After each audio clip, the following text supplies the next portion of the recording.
আমি একজন যুবক, আমার বয়স 18 বছর। আমি 5 ওয়াক্ত জামাতে সালাত আদায়ের চেষ্টা করি, কোরআন তেলাওয়াত করি, কিন্তু আমি পর্নোগ্রাফি ও হস্তমৈথুনে আসক্ত হয়ে গেছি। আল্লাহর কসম, আমি এই পাপ ত্যাগ করতে চাচ্ছি কিন্তু পারি না। পাপ করার পর আল্লাহর কাছে অনেক কান্নাকাটি করে ক্ষমা চাই, কিন্তু কিছুদিন পর আবারও পাপটি করে ফেলি। আল্লাহ, তুমি আমাকে মাফ করে দিও। প্রিয় ভাই আমার, যিনি প্রশ্নটি করেছেন, প্রথমে আমি আপনার এই সুন্দর অনুভূতির জন্য, অপরাধ করার পর অপরাধের যে একটা দাহন আছে, জ্বলন আছে, অপরাধ বোধ আছে, আল্লাহর কাছে দাঁড়াতে হবে, জবাবদিহি করতে হবে, এই ভয় যদি অন্তরে কারোর মধ্যে থাকে, ইনশাআল্লাহ এই অবস্থা প্রমাণ করে যে আল্লাহ তাআলা তাকে অচিরেই সে গুনাহ থেকে বের করে আনবেন। আল্লাহ তাকে বের হয়ে আসার তৌফিক অবশ্যই দিবেন। কোনো পাপ করতে করতে যদি কেউ বেপরোয়া হয়ে যায়, ভাইরা আমার, বেপরোয়া, একেবারে কোনো পাত্তা নাই, চোখের পানি নাই, আল্লাহর ভয় নাই, এটা লক্ষণ খারাপ, এটা লক্ষণ খারাপ। আল্লাহ রাব্বুল আলামিন বলেছেন, ওয়ালাকাদ যারানা লিজাহান্নামা কাসীরাম মিনাল জিন্নি ওয়াল ইনস লাহুম কুলুবুন লা ইয়াফকাহুনা বিহা ওয়া লাহুম আযানুন লা ইয়াসমাউনা বিহা ওয়া লাহুম আ'য়ুনুন লা ইবসিরুনা বিহা উলাইকা কাল আনআম বাল হুম আদাল। যারা সব কথা শুনেও না শোনার ভান করে, তাদের মধ্যে কোনো অবস্থার পরিবর্তন হয় না, এই লোকগুলোকে আল্লাহ তাআলা বলেছেন জাহান্নামের জন্য তৈরি করেছেন।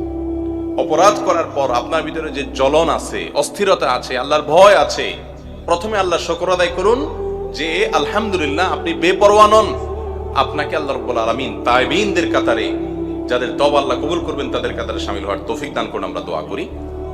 আর সেই সাথে আমরা আপনাকে কিছু পরামর্শ দিব। প্রথম কথা হলো যে, দেখুন ভাই, পর্নোগ্রাফি এবং হস্তমৈথুন এগুলো আজ মহামারীর আকার ধারণ করেছে। অনেক 5 ওয়াক্ত নামাজি, অনেক ভালো মানুষ, ভালো যুবক গোপনে গোপনে এই গুনাহগুলো করে যাচ্ছেন। তিনি বের হয়ে আসতে চাচ্ছেন কিন্তু পারছেন না। এর জন্য সহায়ক কয়েকটি পরামর্শ আমরা দিচ্ছি। প্রথম পরামর্শ হলো, আল্লাহ রাব্বুল আলামিন এই জাতীয় অপরাধ থেকে বের হওয়ার জন্য পলিসি বাতলাইছেন কোরআনে, ওয়ালা তাকরাবুজ জিনা, জিনার কাছেও যেও না। কেন আল্লাহ বলেছেন জেনার কাছেও যেও না? আল্লাহ লা তাজনু না বলে লা তাকরাবু জিনা কেন বললেন? কারণ আল্লাহ জানেন যে জেনার মতো অপরাধ, হস্তমৈথুন এটা জেনা সংশ্লিষ্ট অপরাধ, তারপরে আপনার পর্নোগ্রাফি এটা জেনা সংশ্লিষ্ট অপরাধ। জেনাল আইনি আন নাজর, নবী সাল্লাল্লাহু আলাইহি ওয়াসাল্লাম বলেছেন সহিহ মুসলিম হাদিসে, চোখে জেনা হলো চোখ দিয়ে খারাপ জিনিস দেখা। এই অপরাধগুলো মানুষ যখন কাছাকাছি যায় তখন করে, আর যখন একটা ছোট অপরাধ করে তখন আস্তে আস্তে বড় অপরাধের দিকে সে অগ্রসর হয়ে যায়। এই জন্য জেনার কাছাকাছি গেলে জেনা না করে খুব কম মানুষ থাকতে পারে। এই জন্য আল্লাহ বলেছেন আগে থেকে জেনার থেকে কি থাকো, দূরে থাকো, লা তাকরাবু, জেনার কাছে যেও না। এই জন্য প্রথম পরামর্শ হলো, যারা বেঁচে থাকতে চান এটা থেকে দূরে সরতে হবে। দূরে সরা বলতে, দৃষ্টান্ত স্বরূপ, আপনার মোবাইলে এরকম কোন ছবি, ভিডিও, গান থাকলে সেগুলো সব গোষ্ঠী ধরে একসাথে ডিলিট করে দিবেন, ফরম্যাট করে ফেলবেন। এটার জন্য বুকে বল লাগবে, আবার ইমানি শক্তি লাগবে। যখন আল্লাহর ভয় আসবে, চোখের পানি আসবে, লজ্জিত হবেন অপরাধ করার পর, তখন ঈমান তাজা হয়। নবী সাল্লাল্লাহু আলাইহি ওয়াসাল্লাম বলেছেন, লা ইয়াজনি জানি হিনা ইয়াজনি ওয়া হুয়া মুমিন। কেউ যখন জেনায় লিপ্ত হয়, এই যে পর্নোগ্রাফি দেখছেন, জেনা করছেন, এই যে আপনি হস্তমৈথুন করছেন, জেনা করছেন, কেউ যখন জেনায় লিপ্ত হয় তখন তার ঈমানটা তার শরীর থেকে বিচ্ছিন্ন হয়ে যায়, আলাদা হয়ে যায়। যখন সে জেনা থেকে সরে আসে, ঈমানটা আবার ফিরে আসে। এই জন্য দেখবেন এই অপকর্ম থেকে যখন সরে যান, সঙ্গে সঙ্গে আপনার ভেতরে একটা ঈমানদার হয়ে থাকলে অপরাধ বোধ জেগে ওঠে, আফসোস লাগে, লজ্জিত হন।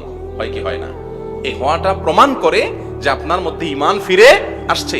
আর যখনই অনুশোচনা হবে, দেরি না করে সঙ্গে সঙ্গে এই মোবাইল থেকে সব ফরম্যাট করে দিবেন। কথা কি বুঝাতে পারছি? ফেসবুকে যদি কোনো পেজ বা এই জাতীয় কোনো কিছু থেকে আসে, সেগুলো সব ব্লক করে ফেলবেন। কোনো বন্ধু যদি আপনাকে এই সমস্ত দিকে পথ দেখায়, সে বন্ধুর সাথে সম্পর্ক ছিন্ন করবেন, তার নাম্বার ডিলিট করে ফেলবেন, এবং এভাবে জেনা থেকে আস্তে আস্তে দূরে সরবেন। কোনো মেয়ের সঙ্গে আপনার পরিচয় হয়েছে, সেখান থেকে আপনার মনে বাজে চিন্তা আসে, একেবারে আপনার মেমোরি থেকে তাকে ডিলিট করে দেওয়ার আয়োজন করেন। তাহলে ইনশাআল্লাহ আপনি গুনাহ থেকে বাঁচতে পারবেন। দ্বিতীয় কাজ হলো, একাকী থাকবেন না। এই পর্নোগ্রাফির সমস্যা আর হস্তমৈথুনের সমস্যা, উভয় সমস্যা হয় কখন? যখন মানুষ লোকজনের সামনে থাকলে এগুলো হয় না। এই জন্য আপনি ম্যাচে থাকেন, বা আপনার বাড়িতে থাকেন, যেখানে থাকেন, একাকী থাকবেন না। বিশেষ করে যুবকদেরকে বলছি, একাকী থাকবেন না, মানুষের মধ্যে থাকবেন। যখন রুম থেকে সবাই চলে যাচ্ছে, আপনি একা হয়ে যাচ্ছেন, আপনি মনে করবেন যে এখানে কোনো বিষাক্ত সাপ থাকলে যেরকম আপনি দৌড়াতেন, সেরকম করে আপনি অস্থির হয়ে বের হয়ে পড়বেন। একাকী থাকবেন না। আপনি একা থাকলেই শয়তান আপনার মাথায় সে বাজে চিন্তা আনবে, লোকজনের মধ্যে ইনশাআল্লাহ সেটা সুযোগ সে পাবে না। নাম্বার 3, তাকওয়া দিয়ে নিজের অন্তরকে সাজানোর চেষ্টা করবেন। আল্লাহর ভয় অন্তরে জাগ্রত করবেন, কোরআন এবং হাদিসকে চর্চা করবেন, সেগুলোকে নিজের ভিতরে ধারণ করার চেষ্টা করবেন। বিশেষ করে গুনাহের যে শাস্তির কথা আছে সেগুলো বিশেষ করে পড়বেন, শুনবেন। আর নাম্বার 4, আল্লাহর নেককার বান্দাদের সাথে থাকবেন, ভালো বন্ধুদের সাথে থাকবেন যারা হারাম থেকে 1000 মাইল দূরে থাকে। ইয়া আইয়ুহাল্লাযীনা আমানুত্তাকুল্লাহ ওয়া কুনু মা'আস সাদিকিন, নেককারদের সাথে থাকবেন। আর নাম্বার 5, আল্লাহর কাছে চোখের পানি ফেলে দোয়া করবেন, আল্লাহ আমাকে তৌফিক দান করো, আমি যেন গুনাহ থেকে বের হয়ে আসতে পারি। আল্লাহ আমাদের সবাইকে তাকওয়ার জীবন ধারণ করার তৌফিক দান করুন।